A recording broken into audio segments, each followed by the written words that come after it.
He was supposed to fly with dignity. Instead, he was told to squeeze into seat 32B. At 85 years old, Colonel James Jim Wallace, a Medal of Honor recipient, stood quietly at gate C12, holding a first-class ticket that had been booked months in advance by his granddaughter. He was on his way to Washington, D.C. to attend a White House ceremony honoring military heroes, an invitation that symbolized a lifetime of service and sacrifice. But as he handed his boarding pass to the gate agent, the tone shifted. "We've had an aircraft change," the agent said, barely meeting his eyes. "You've been reassigned to a middle seat in the back, 32B. Confused, Jim pointed to his confirmed seat, 2A, first class. He calmly explained that due to age and back injuries from combat, this seat had been chosen specifically to ensure comfort. The response?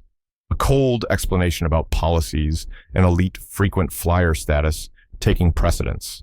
No apology, no effort to help. The same hands that once pulled wounded soldiers from the line of fire were now holding a flimsy boarding pass, a symbol of how easily respect can be downgraded. Jim stepped aside without protest, but with a heaviness that had nothing to do with the flight itself. This wasn't about comfort, it was about being seen. And in that moment, he felt invisible. Colonel Jim Wallace had experienced many things in his life: combat zones, the weight of command, the quiet sorrow of folded flags handed to grieving families. But he never expected to feel so dismissed in a place as ordinary as a boarding gate.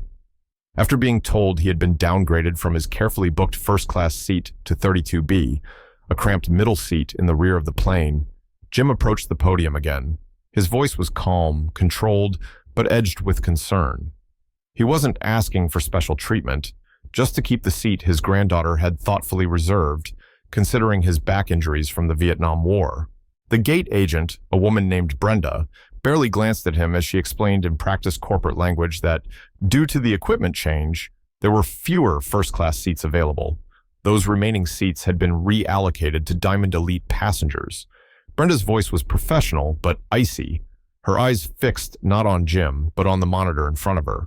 When Jim gently pointed out that he was traveling for an official White House event honoring Medal of Honor recipients, and that his ticket had been confirmed months ago, she repeated airline policy word for word, as if reading from a manual. "Our seating prioritization is based on fare class and loyalty tiers," she said. "Your ticket was booked using airline partner miles, which unfortunately places you lower on the upgrade list." Jim mentioned that his booking included a flag noting his Medal of Honor status, something required under TSA pre-check and military protocol. Brenda paused, blinked, then replied coolly, "Many of our passengers have served honorably. That's not how we prioritize seats." He stood there for a moment, holding the new boarding pass, 32B, printed in bold black ink like a scar across the paper. There were no more explanations, no offers to help, no interest in resolving the situation with even a trace of humanity. The younger agent, Mark, stood awkwardly beside her, clearly uncomfortable but unwilling to speak up. The moment hung in the air. One decorated veteran, one policy-driven system, and the quiet erosion of basic respect. Jim didn't yell, he didn't argue. Instead, he took the boarding pass, nodded politely, and found a chair in the waiting area. The sting wasn't just about being moved to a worse seat. It was the casual dismissal of everything he represented, not just as a war hero, but as a man, a grandfather, a human being. His granddaughter had saved up for months to give him one comfortable, dignified flight to Washington. And now, because of a seat map and a status code, that dignity was quietly erased. As he sat near the window, watching other passengers shuffle through the boarding process, the intercom announced first-class boarding. He looked down at the new boarding pass, then back up at the gate. Brenda didn't look his way. She had already moved on to the next customer. Jim felt tired, not just in his bones, but in his spirit. What had changed in the world, he wondered, when a Medal of Honor no longer earned a second look, not even a conversation? He didn't want special treatment. He only wanted what had been fairly reserved. But the gate agents had chosen policy over people, rules over respect. And that, more than the middle seat, was what truly hurt. As Colonel Jim Wallace sat quietly at gate C12, the noise of the terminal faded into a dull hum. He gripped the armrest of his chair, the thin boarding pass for seat 32B still in his lap. The disappointment had settled into a deep ache, not just in his back, but in his spirit. The downgrade from first class to a cramped middle seat wasn't just uncomfortable, it felt like a quiet insult to a life spent in service. But just as he leaned back, trying to make peace with the situation, something stirred in his memory. His granddaughter, Captain Sarah Wallace, had insisted on one small detail when booking his ticket. "Grandpa," she'd said firmly, "Trans Global Airlines has a special line for veterans and Medal of Honor recipients. It's not the usual customer service maze. If there's a problem, any problem, you call this number." She'd written it on a card and tucked it into his wallet. At the time, Jim had smiled and nodded, not expecting to need it. Now, sitting alone and weary, he pulled out his wallet and found the card. He stared at the number for a moment, then made the call. It rang once, then twice, and on the third ring, to his surprise, a calm human voice answered. Not a recording, not a menu, not a robot. "Trans Global Heroes Liaison. This is David speaking. How may I assist you today?" Jim explained everything in a clear, composed tone. The confirmed first-class seat to Washington, the Medal of Honor flag on his record, the reassignment to economy, and the indifference at the gate. David didn't interrupt. He didn't redirect or stall. He simply listened, typing quietly in the background. When Jim finished, David responded with something Jim hadn't heard all day. "Colonel Wallace," he said, "please accept my sincerest apologies. This should not have happened. Your seating downgrade contradicts every protocol we have in place for distinguished veterans, especially those traveling to official events. I will escalate this immediately. Please remain at gate C12. Someone will be with you shortly." Jim thanked him, hung up, and sat back with a sigh. It sounded promising, but in his experience, promises from large companies often meant nothing. He tried not to get his hopes up. But just 8 minutes later, the atmosphere at the gate changed dramatically. A sudden flurry of movement caught the attention of everyone nearby. A small group of people in business attire, led by a man clearly out of place in the terminal, moved swiftly through the crowd. His face was flushed, his pace urgent. That man was Edward Sterling, President and CEO of Trans Global Airlines. Without hesitation, he rushed directly to gate C12, ignoring the security line, ignoring the agents, ignoring the stairs.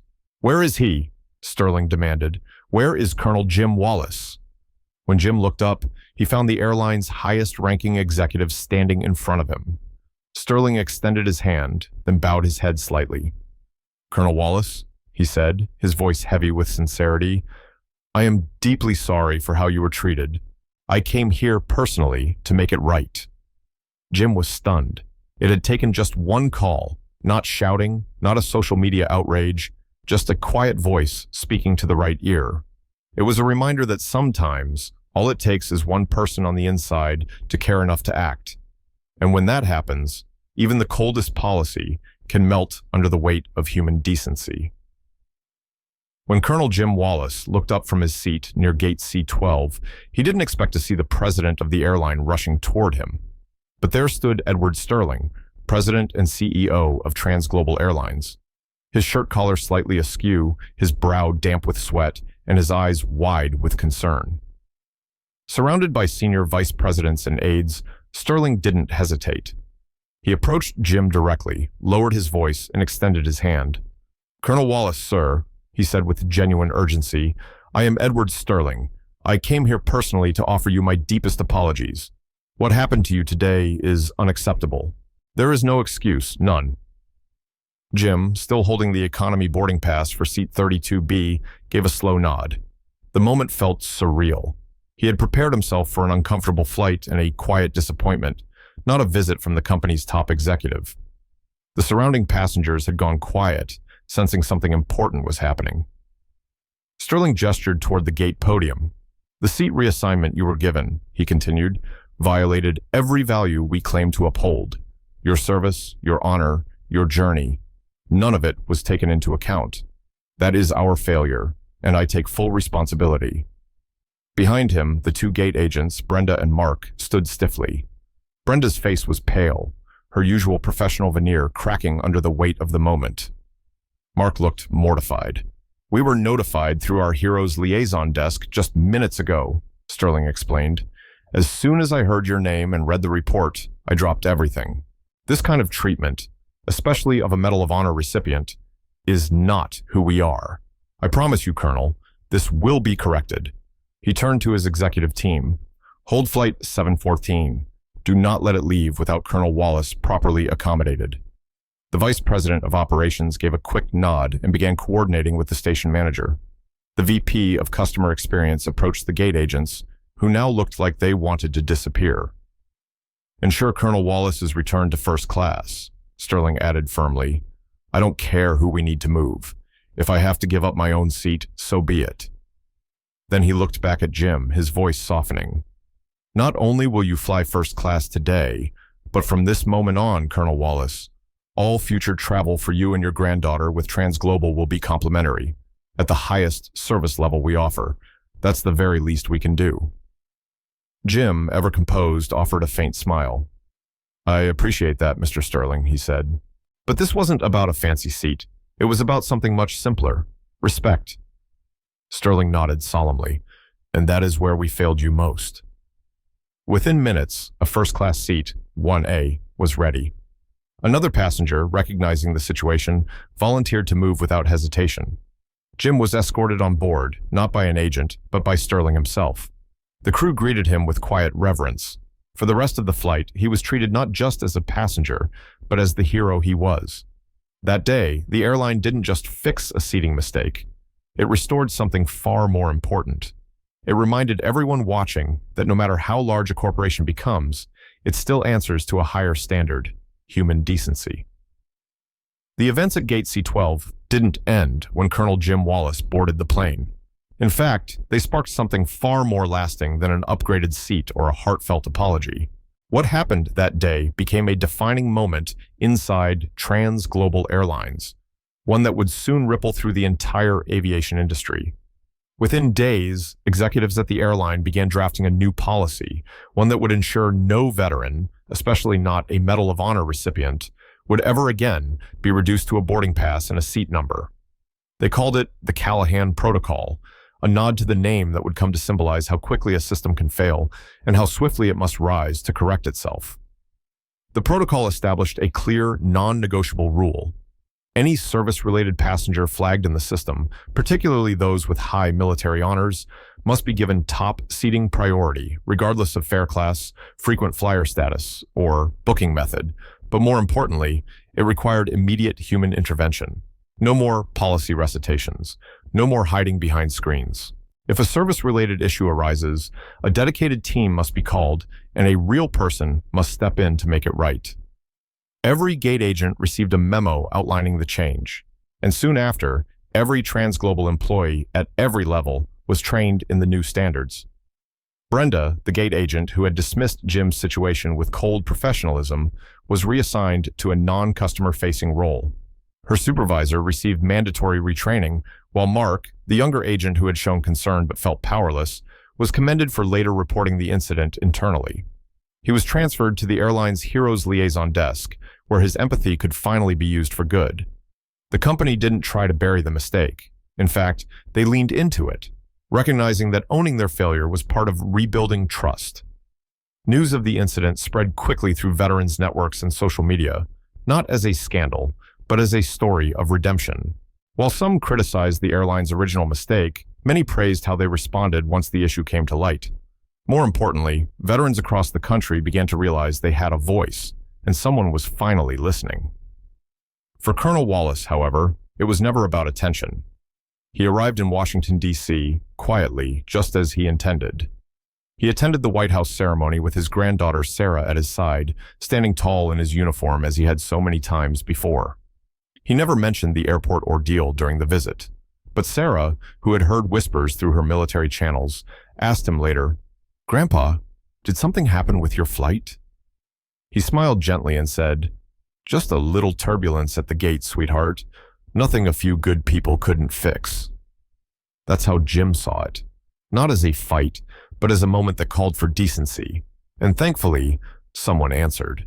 His quiet dignity, his patience, and the strength not to lash out, but to act with grace, turned a corporate misstep into a blueprint for doing better.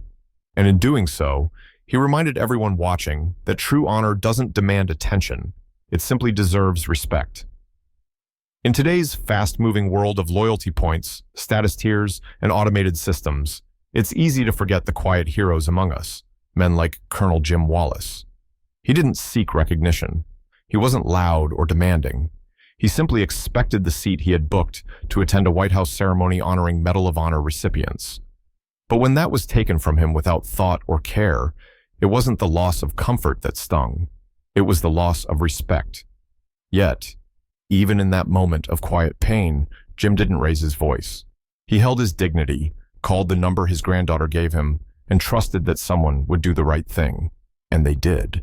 The lesson here is simple but powerful. True respect is not given by status, it's shown through action. It's not about first-class seats or VIP access. It's about recognizing those who've sacrificed more than most of us could ever imagine. It's about remembering that every decision, even by a gate agent or corporate office, reflects what we value most as a society. So, if this story moved you, if you believe every veteran deserves more than just thanks, but real honor, leave a comment below with the word respect. Share your thoughts, share your gratitude, and don't forget to subscribe for more powerful, true stories that remind us what it means to serve, to stand tall, and to honor those who came before us. Because respect isn't a perk, it's a promise.